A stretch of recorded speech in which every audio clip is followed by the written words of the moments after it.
আসসালামু আলাইকুম, স্বাগত জানাচ্ছি জব স্টাডি স্কিলের আরও একটি নতুন ভিডিওতে। আজকের পর্বে আমরা জানব ট্যাগ কোয়েশ্চনের 3 নম্বর পর্বের গুরুত্বপূর্ণ যে নিয়মগুলো সেগুলো সম্পর্কে। ট্যাগ কোয়েশ্চন সম্পর্কে আমি ইতিপূর্বে দুটি ভিডিও বানিয়েছি। একটি হলো একেবারে বেসিক আলোচনা ট্যাগ কোয়েশ্চন সম্পর্কে, এবং দ্বিতীয় পর্বে আমি সবচেয়ে গুরুত্বপূর্ণ যে 5টি নিয়ম সেটি দেখিয়েছি। আপনি যদি এই তৃতীয় পর্ব বুঝতে চান ভালো করে, তাহলে আপনাকে অবশ্যই প্রথম এবং দ্বিতীয় পর্বের যে বেসিক আলোচনা এবং গুরুত্বপূর্ণ নিয়মগুলো সম্পর্কে আলোচনা করা হয়েছে সেগুলো দেখে নিতে হবে, তাহলে আপনি ট্যাগ কোয়েশ্চন সম্পর্কে ভালো বুঝতে পারবেন। আজকের পর্বে আমরা ট্যাগ কোয়েশ্চনের আরও 5টি গুরুত্বপূর্ণ নিয়ম সম্পর্কে জানব। চলুন জেনে নেই ট্যাগ কোয়েশ্চনের আরও 5টি গুরুত্বপূর্ণ নিয়ম। প্রথমে বলে রাখি, ইজ ইট দিয়ে যদি বাক্য শুরু হয়, তাহলে যদি বাক্যটি নেগেটিভ হয় তাহলে আপনি ট্যাগ কোয়েশ্চন করার সময় ইজ ইট ব্যবহার করবেন, এবং বাক্যটি যদি পজিটিভ হয় তাহলে ট্যাগ কোয়েশ্চন করার সময় ইজন্ট ইট ব্যবহার করবেন। একইভাবে ইট ওয়াজ দিয়ে যদি বাক্য শুরু হয় এবং সেই বাক্যটি যদি নেগেটিভ হয় তাহলে আপনি ট্যাগ কোয়েশ্চন করার সময় ওয়াজ ইট ব্যবহার করবেন, এবং বাক্যটি যদি পজিটিভ হয় তাহলে ট্যাগ কোয়েশ্চন করার সময় ওয়াজন্ট ইট ব্যবহার করবেন। এবং একইভাবে ইট হ্যাজ দিয়ে যদি কোনো বাক্য শুরু হয় এবং সেই বাক্যটির মিনিং যদি হাবোধক হয় তাহলে ট্যাগ কোয়েশ্চন করার সময় হ্যাজন্ট ইট ব্যবহার করবেন। এবং যদি ইট ইজ দিয়ে বাক্য শুরু হওয়ার পরেও বাক্যটি নেগেটিভ হয় তাহলে ট্যাগ কোয়েশ্চন করার সময় আপনি হ্যাজ ইট ব্যবহার করবেন। আমরা একটা নিয়ম দেখি, সেই নিয়মটি দেখলে আমাদের কাছে পরিষ্কার হয়ে যাবে। এখানে দেখুন, yes it is our duty to study in a disciplined way, অর্থাৎ হ্যাঁ, আমাদের দায়িত্ব হলো একটি শৃঙ্খলাবদ্ধ পদ্ধতিতে পড়াশোনা করা। এই বাক্যটি একটি হাবোধক বাক্য, যদিও বাক্যটি শুরু হয়েছে ইট ইজ দিয়ে, এবং এই বাক্যটি পজিটিভ হওয়ার কারণে আমরা ট্যাগ কোয়েশ্চন হিসেবে ইজন্ট ইট ব্যবহার করেছি। অর্থাৎ বাক্যটি যদি পজিটিভ হয় তাহলে ট্যাগ কোয়েশ্চন করার সময় আপনি নেগেটিভ ট্যাগ ইউজ করবেন, এবং বাক্যটি যদি নেগেটিভ হয় ট্যাগ কোয়েশ্চন করার সময় আপনি পজিটিভ ট্যাগ ইউজ করবেন। আমরা আরেকটি এক্সাম্পল দেখি, it is fairly recent invention. এই বাক্যটির মানে এটি একটি পজিটিভ বাক্য, এটি খুবই নতুন উদ্ভাবনের মধ্যে খুবই রেয়ার এরকম একটা বাক্য। সেক্ষেত্রে ট্যাগ কোয়েশ্চন করার জন্য আমরা এর নেগেটিভ ট্যাগ ইউজ করেছি, আর সেটি হলো ইজন্ট ইট। আমরা আরেকটি নিয়ম দেখি, এখানে বলা হয়েছে যে কমপ্লেক্স সেন্টেন্সে প্রিন্সিপাল ক্লোজ এর সাবজেক্ট ও ভার্ব অনুযায়ী ট্যাগ কোয়েশ্চন গঠন করতে হয়। অর্থাৎ কোনো বাক্য যদি কমপ্লেক্স সেন্টেন্স হয় এবং সেই ক্ষেত্রে এই কমপ্লেক্স সেন্টেন্সের ক্ষেত্রে প্রিন্সিপাল ক্লোজ এর যে সাবজেক্ট ব্যবহার হয় এবং সেই অনুযায়ী ট্যাগ কোয়েশ্চন করতে হয়। আমরা একটি এক্সাম্পল দেখি, তাহলে বিষয়টা আরও ক্লিয়ার হবে। যে if you come I will go, যদি তুমি আসো আমি যাব। এই বাক্যটির ক্ষেত্রে I will go principal clause এবং ভার্ব হিসেবে ব্যবহার হচ্ছে। সেই ক্ষেত্রে আমরা এই উইল এর ট্যাগ কোয়েশ্চন করব ওয়ান্ট আই।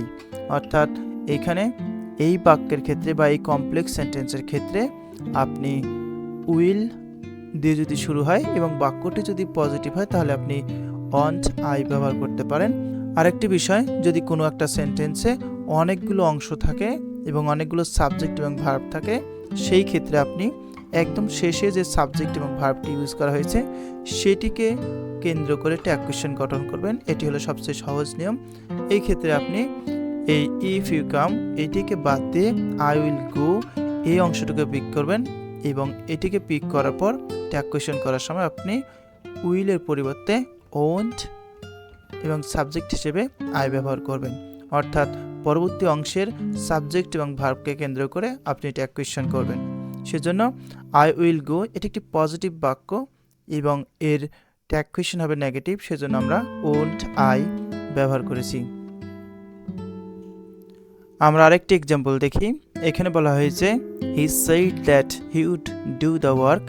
এই বাক্যটিতে প্রিন্সিপাল ক্লুজ হিসেবে he would do the work এটি ব্যবহার করা হয়েছে, এবং এই অংশটি একটি পজিটিভ অংশ বা পজিটিভ বাক্যের অংশ হিসেবে ব্যবহৃত হয়েছে, সেই জন্য উড এর নেগেটিভ হিসেবে উডন্ট এবং সাবজেক্ট হিসেবে এই দি ব্যবহার করা হয়েছে, সব মিলিয়ে উডন্ট হি ব্যবহার করা হয়েছে। সুতরাং he said that he would do the work এর ট্যাগ কোয়েশ্চেন হলো উডন্ট হি। এরপরে আমরা আরেকটি নিয়ম দেখি। কম্পাউন্ড সেন্টেন্সে সাধারণত সেকেন্ড ক্লোজের সাবজেক্ট ও ভার্ব অনুযায়ী ট্যাগ কোয়েশ্চেন গঠন করা হয়। অর্থাৎ যদি আপনি কম্পাউন্ড সেন্টেন্স দেখেন, সেখানে দুটি করে ক্লোজ থাকবে, প্রথম ক্লোজ এবং দ্বিতীয় ক্লোজ। এই সব বাক্যের ক্ষেত্রে আপনি সেকেন্ড ক্লোজটাকে পিক করবেন এবং সেই সেকেন্ড ক্লোজের সাবজেক্ট এবং ভার্ব অনুযায়ী ট্যাগ কোয়েশ্চেন গঠন করবেন। আমরা একটি এক্সাম্পল দেখি। Johnny is dishonest but his sister is honest. এই বাক্যের ক্ষেত্রে জনি ইজ ডিসঅনেস্ট এটি প্রথম ক্লোজ এবং এরপরে রয়েছে হিজ সিস্টার ইজ ডিসঅনেস্ট, এটি সেকেন্ড ক্লোজ। এই বাক্যের ক্ষেত্রে সেকেন্ড যে ক্লোজটি রয়েছে সেই ক্লোজটির উপর ভিত্তি করে যে ভার্ব এবং সাবজেক্ট রয়েছে তাকে ভিত্তি করে বা তাকে কেন্দ্র করেই ট্যাগ কোয়েশ্চেন গঠন করা হয়েছে। এখানে হিজ সিস্টার ইজ অনেস্ট এর ভার্ব ইজ এবং এটি একটি পজিটিভ বাক্য, সেজন্য এর নেগেটিভ হিসেবে ব্যবহার করা হয়েছে ইজন্ট, এবং এখানে সাবজেক্ট বলতে বোঝানো হয়েছে হিজ সিস্টার অর্থাৎ তার যে বোন তাকে বলা হয়েছে এবং তাকে কেন্দ্র করে বলার কারণে আমরা এখানে শি ব্যবহার করেছি, অর্থাৎ এর ট্যাগ কোয়েশ্চেন হলো ইজন্ট শি। আমরা আরেকটি এক্সাম্পল দেখি। Rahim is short but his brother is tall. অর্থাৎ এই বাক্যে যে ক্লোজ রয়েছে সে দুটি ক্লোজ, এটি রহিম ইজ শর্ট এবং তারপরে আরেকটি বিষয় হলো যে হিজ ব্রাদার ইজ টল। এই বাক্যের ক্ষেত্রে আমরা হিজ ব্রাদার ইজ টল এটি সেকেন্ড ক্লোজ, এটির উপর ভিত্তি করে আমরা ট্যাগ কোয়েশ্চেনের ভার্ব নির্ধারণ করেছি। এখানে ভার্ব রয়েছে ইজ এবং এর নেগেটিভ ট্যাগ হলো ইজন্ট, এবং এই যে তার ভাই বা রহিম তাকে কেন্দ্র করে কিন্তু এই বাক্যটি গঠিত, তাই ট্যাগ কোয়েশ্চেনের সাবজেক্ট হিসেবে আমরা নামের পরিবর্তে বা রহিমের পরিবর্তে হি ইউজ করেছি। সুতরাং he is short but his brother is টল, এই বাক্যটির ট্যাগ কোয়েশ্চেন হলো ইজন্ট হি। এরপর আমরা আরেকটি নিয়ম দেখি। এই নিয়মটি খুবই গুরুত্বপূর্ণ, কারণ প্রায় কম বেশি সব পরীক্ষাতে এই নিয়মটি আসে। সেটি হলো যে as well as, and, not, with, together with, along with, accompanied by, in addition to, rather than ইত্যাদি দ্বারা দুটি নাউন বা প্রোনাউন যদি যুক্ত থাকে সেক্ষেত্রে প্রথম যে সাবজেক্ট ব্যবহৃত হবে তার উপর ভিত্তি করেই ট্যাগ কোয়েশ্চেন গঠন করতে হবে। আমরা একটা এক্সাম্পল দেখি। হি as well as his friends has done the work. এই ক্ষেত্রে দেখুন এই ভার্বটি দেখুন, এটি একটি সিঙ্গুলার ভার্ব আর এটি ব্যবহৃত হয়েছে মূলত হি এর কারণে। এই as well as, together with, along with, accompanied by, এই যে কনজাংশনগুলো রয়েছে এই কনজাংশনগুলোর কারণে প্রথমে যে সাবজেক্টটি ব্যবহৃত হবে তার উপর ভিত্তি করে ভার্ব নির্ধারণ করা হয়। অর্থাৎ এখানে হি এর উপর ভিত্তি করে এর ভার্ব হ্যাজ নির্ধারণ করা হয়েছে, যদিও এর আরেকটি সাবজেক্ট রয়েছে হিজ ফ্রেন্ডস, কিন্তু সেটি কাউন্ট করা হবে না, কারণ অ্যাজ ওয়েল অ্যাজ যুক্ত বাক্যের ক্ষেত্রে প্রথম যে সাবজেক্টটি ব্যবহৃত হয় তার উপর ভিত্তি করে ভার্ব নির্ধারণ করা হয়। আরেকটি নিয়ম দেখি।